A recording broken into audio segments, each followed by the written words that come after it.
Islamic আরবি TV আপনার পাশে সাবস্ক্রাইব। হাফেজ মাওলানা মোহাম্মদ শায়ের আজিমউদ্দিন আল কাদেরী। হযরত ইউসুফ আলাইহিস সালামের আলোচনা করেছি গত সপ্তাহে যে তার যে মায়েরা আছে তার মায়েরা ষড়যন্ত্র করে তাকে কূপের মধ্যে নিক্ষেপ করে দেয় এবং ওই কূপ থেকে একজন বাণিজ্যিক যারা ব্যবসায়ী করে যারা ব্যবসার কাজে বিভিন্ন দেশের মধ্যে সফর করে তারা ওই কূপ থেকে হযরত ইউসুফ আলাইহিস সালামকে উদ্ধার করেন এবং নিয়ে যান কোথায়? মিশরে। কোথায় নিয়ে যান? মিশরের মধ্যে। হযরত ইউসুফ আলাইহিস সালামকে মিশরের মধ্যে নিয়ে যাওয়ার পরে আমি জুম্মাতে বলে দিয়েছিলাম জুলাইখা যখন ইউসুফ আলাইহিস সালামের প্রেমের মধ্যে পাগল হয়ে গিয়েছিল, জুলাইখা ইউসুফ আলাইহিস সালামের প্রেমে অন্ধ হয়ে গিয়েছিল। এই অন্ধ হওয়ার কারণে ইউসুফ আলাইহিস সালামের শানের মধ্যে অপবাদ চলে আসে, শানের মধ্যে বদনাম চলে আসে।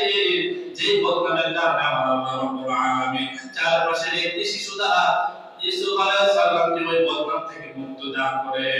সুবহানাল্লাহ। শুধু তাই নয়, যখন জুলেখা এই বদনামের দিকে হয়ে গেল, আল্লাহ রাব্বুল আলামিন বলেছেন, জুলেখা তুমি তওবা করো, তুমি অবশ্যই আমার থেকে ক্ষমা চাও।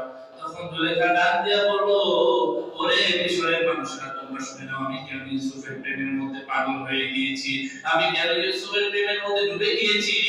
যে মিশরের মধ্যে যে বড় বড় মহিলারা আছে, অন্য অন্য জায়গায় যে মহিলারা রানীরা আছে, তাদেরকে একটা ফেস্টিভ্যালের আয়োজন করো, যে আয়োজনের মধ্যে সবাইকে দাওয়াত করা হবে। এবং দাওয়াত করার সময় মিশরের বড় বড় মহিলারা চলে আসলো।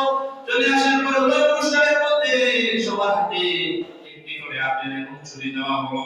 ওই ছুরি দেওয়ার পরে যখন হযরত ইউসুফ আলাইহিস সালামকে হুকুম দেওয়া হলো যে আপনি ডান দিকের দরজা দিয়ে ঢুকবেন, বাম দিকের দরজা দিয়ে বের হয়ে যাবেন, এমন অবস্থায় আপনার এক রূপ এক ঝলক দেখে সমস্ত মহিলারা আপেল কাটতে কাটতে কাটতে কাটতে নিজের হাত সহ কাটতে লাগলো। ইউসুফ আলাইহিস সালামকে আল্লাহ রাব্বুল আলামিন এমন সৌন্দর্য দান করেছিলেন যে সৌন্দর্যের কারণে জুলেখা পাগল হয়ে গিয়েছিল। জুলেখা এটা প্রমাণ করতে চাইলো, আমি জুলেখায় পাগল নই, আমি শুধু একটা ইউসুফের প্রেমে পাগল নই। এই ইউসুফ আলাইহিস সালামকে যদি কেউ দেখে তাহলে সে ইউসুফ আলাইহিস সালামের প্রেমের মধ্যে পাগল হয়ে যাবে।